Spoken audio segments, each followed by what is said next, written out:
ارباب کی صفت میں ایک اور تاریخی بات بتاتا چلوں آپ کو آج.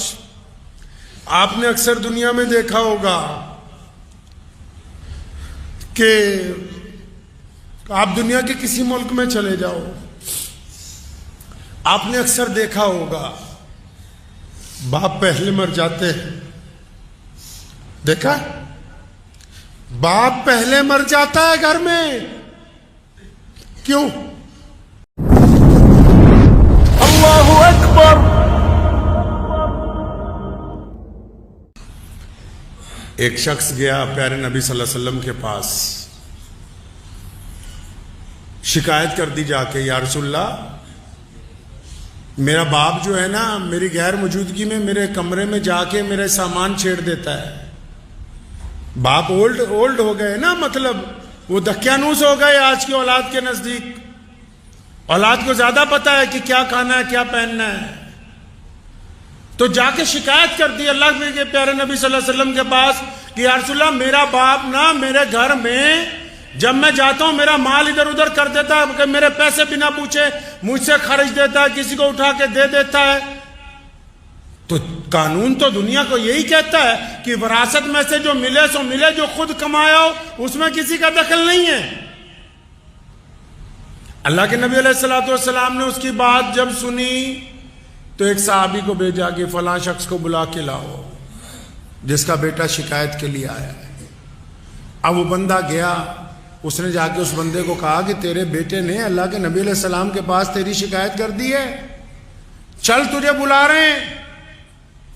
اب جب یہ گھر سے چلا, جس کی شکایت ہے جس کی پیشی ہونی ہے, باپ جب گھر سے چلا کہ بیٹے نے شکایت کر دی نبی علیہ السلام کی حضور, تو باپ راستے میں کچھ گنگنا رہا ہے, اپنے دل کے اندر کچھ باتیں کر رہا ہے. کیا باتیں کر رہا ہے؟ کہتا ہے یار دیکھ اس نے جا کے رسول اللہ کے پاس میری شکایت کر دی ہے, اور دل میں اس نے بہت ساری باتیں اپنے بیٹے کے متعلق سوچی. ابھی جب وہ پہنچا دربار رسالت صلی اللہ علیہ وسلم میں تو یہ ہونا تو یہ چاہیے تھا کہ رسول اللہ اس سے پوچھتے کہ ہاں بھائی تم کیا کرتے ہو, کیوں اپنے بیٹے کا مال خرچ کرتے ہو, کیوں اس کا سامان خرد برد کر دیتے ہو. اس سے پہلے جبریل آ گئے اور رسول اللہ کو کہا کہ یہ پیارے کریم رسول اللہ فرماتے ہیں کہ یہ جو بندہ آ گیا یہ سارے رستے اپنے بیٹے کے متعلق شعر پڑھتا آیا ہے, جو زبان تک نہیں لایا, دل میں تھے, دماغ میں تھے, ذہن میں تھے, باقی باتیں بعد میں ہوں گی.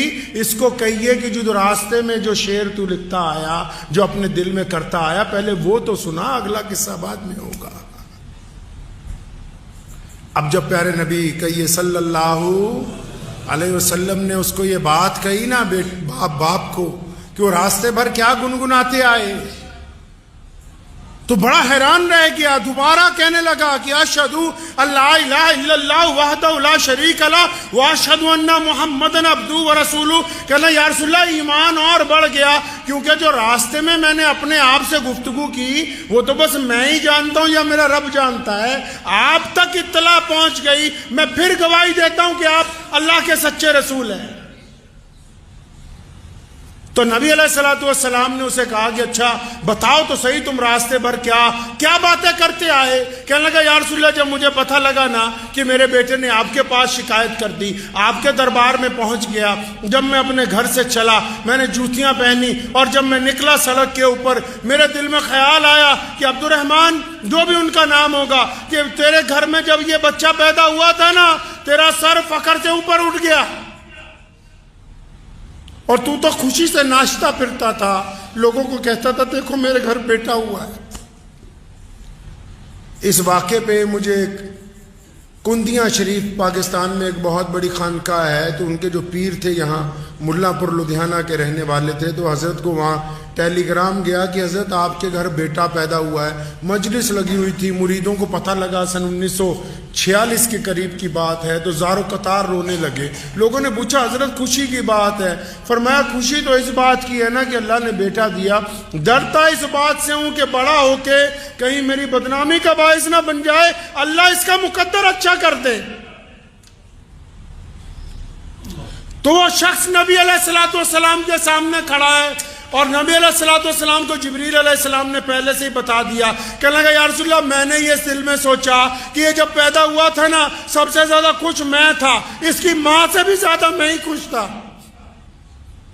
اور کہتا پھر میں نے مٹھائیاں بانٹی, لوگوں کو اپنے گھر پہ دعوت پہ بلایا کہ دیکھو مجھے اللہ نے بیٹا دیا. اور پھر کہنے لگا کہ جب یہ چند مہینے کا تھا یہ ساری رات سوتا نہیں تھا, اس کی ماں تھک جاتی تھی, میں کندھے پہ لگا کے اس کو پھرتا تھا.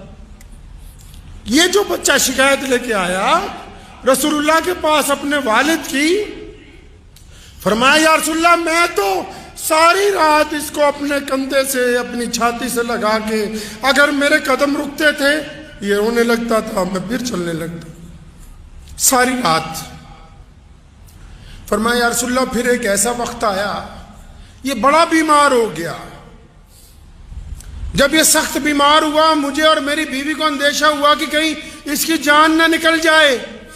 ہماری حیثیت نہیں تھی کہ ہم بڑے بڑے حکیموں کو پیسے دیتے, بڑے بڑے ڈاکٹروں کو پیسے دیتے. ہم نے اپنا تن بیچ کر اپنا سامان بیچ کے اس کا علاج اس وقت تک اس کا علاج کرایا جب تک اللہ نے اس کو واپس شفا نہیں دیتی. نبی علیہ السلام اس کی باتیں سن رہے ہیں تو آپ صلی اللہ علیہ وسلم زارو قطار رو رہے ہیں. وہ بوڑھا آدمی اپنی داستان بیان کر رہا ہے کہ یا رسول اللہ یہ اچھے کپڑے پہننا چاہتا تھا اور اتنے پیسے ہی نہیں تھے کہ ہم سب گھر والے اچھے کپڑے پہنے, تو میں اور اس کی والدہ ہم پرانے کپڑے پہنتے تھے, اپنے بچے کو نئے کپڑے لا کے. اور پھر اس نے کہا کہ یا رسول اللہ اس کو ہم نے پڑھنے کے لیے بھیجا, جہاں ہم مزدوری کرتے تھے وہ لوگ تانے دیتے تھے کہاں ادھر ادھر چلا جاتا تھا. میں نے لوگوں کی گالیاں سن کے اس کو وقت پر مدرسے بھیجا, اس کو وقت پر اسکول پہنچاتا رہا, پھر اس کو لے کے آتا رہا کہ کوئی اس کو تکلیف نہ پہنچائے. لوگوں کے تانے سنتا رہا لیکن میں نے اس کو پڑھایا, اپنے سے بہتر پڑھایا اس کو. یا رسول اللہ میں جوان تھا. اس بوڑھے نے کہا یا رسول اللہ میں جوان تھا, میری ہڈیوں میں سے جو گوشت ہے, میری ہڈیوں میں جو خون ہے, میں نے اس انداز سے محنت کی اپنی اولاد کے لیے کہ آپ یہ دیکھیں یہ 25-30 سال کے بعد میرا گوشت, میری طاقت, میرا خون وہ اس میں منتقل ہو گیا ہے. یہ اب جوان نظر آتا ہے اور میں بوڑھا ہو گیا ہوں. اور میرا یہ خواب تھا کہ جب میرا بچہ بالکل جوان ہو جائے گا تو یہ پھل دے گا مجھے. نبی علیہ السلام نے جب اس کی یہ باتیں سنی نا اس بوڑھے آدمی کی, تو اس نوجوان کو جو قریب میں بیٹھا ہوا تھا جس نے اپنے باپ کی شکایت لگائی تھی, اس کو یہاں سے ایسے گریبان سے ایسے پکڑا, فرمایا سن تو اور تیرا مال تیرے باپ کا ہے, تو اور تیرا مال تیرے باپ کا ہے, تو اور تیرا مال تیرے باپ کا ہے. فرمایا یہ جو تیری شخصیت ہے, یہ جو تیری زندگی ہے, جو کچھ تو نے کمایا ہے, بہت سارے لوگ کہتے ہیں نا اپنے باپ کو بھئی تو نے کیا ہی کیا ہے. یہ جو وجود آج کھڑا ہو کر یہ سوال کرتا ہے یہ تو نے کیا ہی کیا ہے, یہ اگر اپنی پیدائش سے لے کر اب تک کا اپنا وجود دیکھے گا تو بغیر باپ کی محبتوں کے یہ اس مقام تک پہنچ ہی نہیں سکتا تھا. میں مانتا ہوں کہ ماں جو ہے وہ ان بچے کو پالتی ہے. سنو دل پر ہاتھ رکھ کے, کائنات میں یہ دستور ہے اور اس سے انکار نہیں ماؤں کی محبت سے کہ ماں بچے کو پالتی ہے, لیکن باپ بچے کی پرورش کرتا ہے. اور پرورش کرنے میں اور پالنے میں بھی زمین آسمان کا فرق ہے. جو باپ کے دل میں محبت ہے اس کا اندازہ اللہ کے علاوہ کائنات میں کوئی دوسرا لگا نہیں سکتا ہے. اور جن لوگوں کے پاس یہ نعمت ہے, جن کے پاس یہ نعمت ہے, وہ نخرے کرتے پھرتے ہیں, نخرے کرتے ہیں کہ جی ہمیں تو ٹائم نہیں ہے. آج کل آپ بڑے گھروں میں چلے جاؤ, جتنے امیر لوگ ہیں یا آج کل جتنے آپ مڈل کلاس لوگ ہو جتنے بھی ہو ایسے جاتے ہیں رات کو ماں باپ کے کمرے میں جیسے کسی بہت ملٹی اسپیشلٹی ہاسپٹل کا ڈاکٹر آیا ہو. جا کے دروازہ کھول کے کیا پوچھیں گے؟ ڈیڈی دوائی کھائی؟ ابو جی دوائی کھائی؟ باپ کہتا ہاں بیٹا کھائی. اچھا شوگر چیک کی؟ ہاں جی کر لی. بی پی چیک کیا؟ ہاں جی کر لیا. اچھا ٹھیک ہے پھر آپ آرام کیجئے, اللہ حافظ. یہ جو کام تو کر رہا ہے یہ تو ایک ڈاکٹر بھی اچھی طرح کر سکتا ہے. یہ جو آپ نے کام پکڑا لوگوں نے کہ باپ کے کمرے میں گئے, ماں کے کمرے میں رات کو گئے اور جا کر کہا کہ اچھا دوائی کھائی کہ نہیں کھائی, بلڈ پریشر چیک کیا کہ نہیں کیا, یہ تو ایک ڈاکٹر بھی اچھی طرح کر سکتا ہے. تمہارا کام کیا تھا کہ رات کو جا کے اپنے باپ کے پیر دباتے, اپنی ماں کے پاؤں دباتے, اس کے پاس وقت گزارتے, ان کا مشورہ مانتے. پیسوں کی دنیا محتاج نہیں ہے, ماں باپ کو تمہارے پیسے سے کچھ نہیں لینا. کون سے پیسے کی بات کر رہا ہے؟ کس پیسے کی بات کرتا ہے؟ جن کے ٹکڑوں پہ ساری زندگی پلا تو ان کے سامنے پیسے کی بات کرتا ہے. جنہوں نے اپنا خون جگر پلا پلا کے تجھے بڑا کیا ان سے پیسے کی بات کرتا ہے. ان کو پیسوں کی ضرورت نہیں تھی, ان کو تیری محبت کی ضرورت تھی. یہ چاہتے تھے کہ رات کو میرا بیٹا آئے گا تو میرے پاس 1-2 گھنٹے بیٹھے گا, میرے ساتھ چند باتیں کرے گا. لیکن بیٹے کو تو فرصت ہی نہیں ہے. یہ جو نعمت اللہ تبارک و تعالیٰ نے آپ کو عطا کر دی, جو اگر آپ اس کی نافرمانی کریں گے, امام غزالی رحمۃ اللہ علیہ نے لکھا ہے اپنے مکتوبات میں کہ ماں باپ کے نافرمان کو دنیا میں سزا ملنی طے ہے. جو اپنے خاص کر لوگ باپ کی بڑی بدتمیزی کرتے, بے حرمتی کرتے ہیں, تو پیارے کریم رسول صلی اللہ علیہ وسلم نے فرمایا کہ ماں کے پیروں کے نیچے, اور جنت کہاں رکھی جی؟ ماں کے پیروں کے نیچے. جنت کہاں رکھی؟ اور بولو جنت کہاں رکھی؟ ماں کے پیروں کے نیچے. جنت ماں کے پیروں کے نیچے, سارا سرمایہ ماں کے پیروں کے نیچے.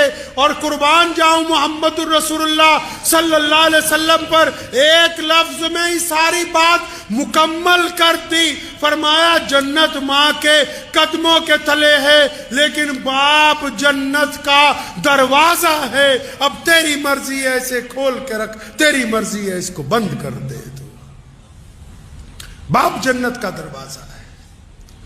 جن کو اللہ نے یہ نعمت دی ہے وہ اس کی قدر کریں گے. اگر ماں باپ کے لیے 4 لوگوں کے لیے کہا نا کہ ان کی دعا رد نہیں ہو سکتی, ان 4 میں دوسرے نمبر پہ کون ہے؟ نبی علیہ السلام نے فرمایا کہ جب کوئی باپ اور جب کوئی ماں اپنی اولاد کے لیے ہاتھ اٹھاتا ہے, بھائی جب کوئی ماں باپ اپنی اولاد کے لیے ہاتھ اٹھاتے ہیں تو اللہ ان کو خالی نہیں لوٹاتے ان ہاتھوں کو. تو جن لوگوں نے ماں باپ کی ناقدری کی ہے وہ جتنا مرضی زور لگاتے رہے. بہت سارے لوگ نا کامیابی کا نسخہ پوچھنا چاہتے ہیں. اکثر لوگ ذکر کرتے ہیں کہ ہم نے بڑا آدمی بننا ہے, ہماری زندگی کا تجربہ تو بس اتنا ہی کہتا ہے. زندگی کا تجربہ یہ کہتا ہے آپ اپنے باپ کو بادشاہ بنا کے رکھیں, دنیا کی کوئی طاقت آپ کو شہزادہ بننے سے روک نہیں سکتی ہے. اگر باپ کو بادشاہ نہیں بنایا, اگر آپ کا رویہ آپ کے باپ کے ساتھ آپ کی طرف سے ملازمے والا نہیں, قرآن نے کہا یہ دونوں کندھے جھکا کے, ورنہ قرآن نے تو کہا, نبی علیہ السلام نے کہا طواف جب کرو تو ایسے کندھے اٹھا کے کہ دشمن یہ نہ سمجھے کہ تم کمزور ہو. لیکن جب ماں باپ کی بات آئی تو فرمایا یہ دونوں کندھے جھکا کے اپنے ماں باپ کے سامنے بڑی عاجزی کے ساتھ, بڑی انکساری کے ساتھ ان کے ساتھ پیش آؤ, کیونکہ یہ ایک ایسی دولت ہے جس دن آپ کے ہاتھ سے چلی جائے گی آپ یاد کرو گے آپ کو ملے گی نہیں, ڈھونڈو گے ہی نہیں, بستی بستی ملنے کے نہیں نایاب ہیں, تلاش کرتے پھرو گے. کچھ باتیں ایسی ہوتی ہیں جو ایک بیٹا صرف اپنے باپ سے کر سکتا ہے. دل کی تختی پہ لکھ کے لے جائیے. کچھ باتیں ایسی ہوتی ہیں جو ایک بیٹا صرف اپنے باپ سے کر سکتا ہے, جو ایک بیٹی صرف اپنی ماں سے کر سکتی ہے. اور یہ بیٹا اور بیٹی اس وقت تک شہزادے شہزادی ہیں جب تک ان کے ماں باپ حیات ہیں. اور اگر یہ نہیں ہوں گے, یہ تمہیں خام خیالی میں ڈالتے ہیں دنیا والے کہ ماں باپ کو اولڈ ہوم پہ ڈالو. جن کے ماں باپ اولڈ ہوم میں زندگی گزارتے ہیں ان سے بدقسمت بچے دنیا میں کوئی دوسرے نہیں. ان سے زیادہ بدقسمت بچے نہیں ہو سکتے دوسرے کوئی. جنہوں نے اپنے ماں باپ کو یتیم خانے کے اندر ڈال دیا ہو, ان سے زیادہ ہی بدقسمت کون ہو سکتا ہے؟ تو ان ماں باپ کے تو روزانہ اگر پیر دبائے جائیں, ماں باپ کی خدمت کی جائے, ماں باپ کے چہرے کو بار بار دیکھ لیا جائے. بہت سارے لوگ ایسے جن کو ابھی یہ بات سمجھ نہیں آئے گی, لیکن اگر ادھر باپ کی جان نکلی ادھر سارا کچھ سمجھ آ جائے گا تمہیں 1 منٹ میں کیا ہو گیا. کئی یہ سمجھتے ہیں کہ نہیں ہمارے باپ کو عقل نہیں ہے, جس نے تمہیں پال پوس کے اتنا بڑا کر دیا اس کو اللہ نے تم سے کئی سو گنا زیادہ عقل دی ہے. ٹھیک ہے وہ اسکول میں نہیں پڑھا, ٹھیک ہے اس کو عربی نہیں آتی, ٹھیک ہے اس کو انگریزی بولنی نہیں آتی, مان لو اس کو حساب کرنا نہیں آتا, لیکن آنکھوں کی جو اندر ارادے ہیں, چہرے کے جو خد و خال ہیں, انسان کا جو مزاج ہے, آپ کی طبیعت کس وقت کیا چاہتی ہے, یہ ایک باپ سے زیادہ دنیا میں کوئی نہیں سمجھ سکتا. یہ بچہ بھوک کے لیے تڑپ کے آیا کہ پیسے مانگنے آیا, کہیں گھومنے کی اجازت مانگنے آیا کہ کسی سے نکاح کی اجازت لینے کے لیے آیا ہے, یہ غصے میں آیا ہے کہ محبت میں آیا ہے. تمہاری چال کو, تمہاری ڈھال کو اگر کوئی سمجھ سکتا ہے پہلی نگاہ کے اندر تو وہ صرف آپ کا باپ ہے, اس کے علاوہ یہ صفت ہے ہی کسی کے اندر نہیں. تو جن کو اللہ نے یہ نعمت دے رکھی ہے میرے بھائی, اللہ کو جنہوں نے اللہ نے جن حضرات کو یہ نعمت دی ہے کہ چاہے ماں باپ 80 سال کے ہو جائیں, 90 سال کے ہو جائیں, چاہے ماں باپ 100 سال کے ہو جائیں. میں نے اپنی دادی محترمہ رحمت اللہ علیہ کا ایک واقعہ مجھے یاد آتا ہے. میرے والد اللہ نے ان کو بڑی عزت عطا فرمائی, پوری دنیا میں جاتے تھے, ہزاروں لوگ ساتھ ہوتے تھے. تو میں نے اپنی دادی کو دیکھا آخری عمر میں کہ جب والد صاحب رحمت اللہ علیہ گھر سے نکلتے تھے تو انہوں نے بلا کے کہنا کہ بیٹا حبیب ایسا ہے, سامان رکھا ہے؟ جی ہاں رکھا ہے. فلاں چیز بیگ میں رکھی ہے؟ رکھی. فلاں دوائی رکھی ہے. تو خود بذات خود بستر پہ ہونے کے باوجود تو ایک دن میں بذات خود ذہن میں سوچتا رہا کہ یہ جس بندے کو ہماری دادی نصیحت کرتی ہے اس کے ساتھ تو 50 لوگ چل رہے ہیں, اتنے خادم ہیں, ہر جگہ آگے پیچھے گاڑیوں کا ریل پیل ہے. یہ پھر ذہن نے یہ کہا کہ آپ یہ نہ دیکھیں کہ یہ نصیحت ہے, یہ ایک بہت بوڑھی ماں کے دل میں اپنی اولاد کے لیے محبت کا جذبہ ہے جو ہمیشہ جوان رہتا ہے, بڈھا نہیں ہوتا ہے. جو ماں باپ کی محبت ہوتی ہے نا جی, میاں بیوی کی محبت اولاد کے بعد آتی, بھائیوں کی محبت کاروبار کے بٹوارے کے بعد آتی, یار دوستوں کی محبت تعلیم کے بعد آتی. کائنات میں اگر کوئی محبت جو روح کا رشتہ, جو خون کا رشتہ, جو ہڈیوں کا رشتہ, جو جسم کے ساتھ اگر کوئی جڑا ہوا رشتہ ہے جو دن بدن عروج پر جاتا ہے دور ہونے کے باوجود, وہ صرف باپ کا, ماں کا رشتہ, اس کے علاوہ کوئی اور رشتہ ہے ہی نہیں ہے. تو میری ان سب نوجوانوں سے گزارش ہے, ان سب بھائیوں سے, بہنوں سے, بیٹیوں سے جن کے ماں باپ زندہ ہیں, اپنے ماں باپ کی قدر کر لو. یہ نعمت دوبارہ بازار میں نہیں ملنی, یہ والی نعمت نہیں ملنی. باقی سب کچھ مل جائے گا, تمہیں یار مل جائیں گے, دوست مل جائے گا, اولاد اور آ جائے گی. کون سی نعمت نہیں ملنی بھائی؟ ماں اور باپ والی نعمت نہیں ملنی. اور باپ کی صفت میں ایک اور تاریخی بات بتاتا چلوں آپ کو. آج آپ نے اکثر دنیا میں دیکھا ہوگا کہ آپ دنیا کے کسی ملک میں چلے جاؤ، آپ نے اکثر دیکھا ہوگا باپ پہلے مر جاتے ہیں. دیکھا؟ باپ پہلے مر جاتا ہے گھر میں. کیوں؟ اکثر گھروں میں آپ جاؤ، لوگوں کا باپ پہلے مرتا ہے. کیوں؟ اس پر بوجھ ہی اتنا ڈالا گیا ہے، اس کے کندھوں پر بوجھ اتنا ہے، اور اللہ نے اس کو طاقت ایسی دی ہے کہ یہ اپنے غم رو کے دردناک طریقے سے نہ اپنی پریشانی اپنی بیوی کو کہتا ہے، نہ اپنی پریشانی اپنی اولاد کو کہتا ہے. اس لیے باقی رشتے والے لمبی عمریں گزارتے ہیں، لوگوں کا باپ زیادہ دیر زندہ نہیں رہتا ہے.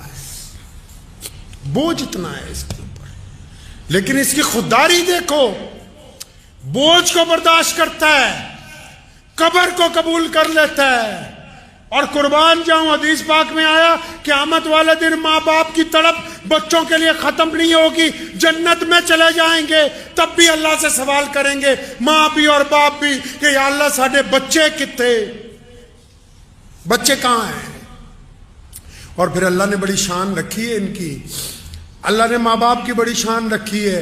پھر یہ نہیں کہا کہ جاؤ اپنے بچوں سے مل لو، فلاں جنت کے فلاں محل میں ہے. نہیں، فرشتوں کو حکم ہوتا ہے، کیونکہ یہ ماں باپ ہیں، بڑی عظمت والے ہیں، ان کے بچوں کو بولو کہ آ کر ان کے ساتھ ملاقات کر لے. یہ نہیں جائیں گے ملنے کے لیے. تو ہمیشہ اس رشتے کی قدر کیجئے.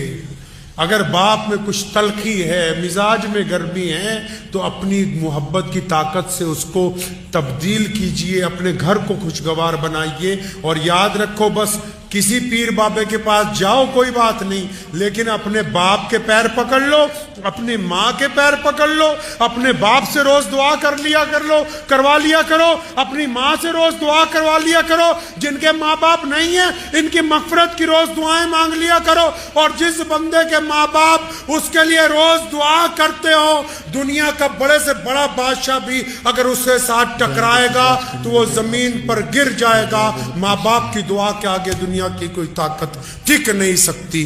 مجھے امید ہے کہ آپ کو یہ ویڈیو پسند آئی ہوگی. اگر پسند آئی ہو تو یہ آپ اپنے دوستوں کے ساتھ شیئر کریں، اور اس چینل کو سبسکرائب ضرور کریں.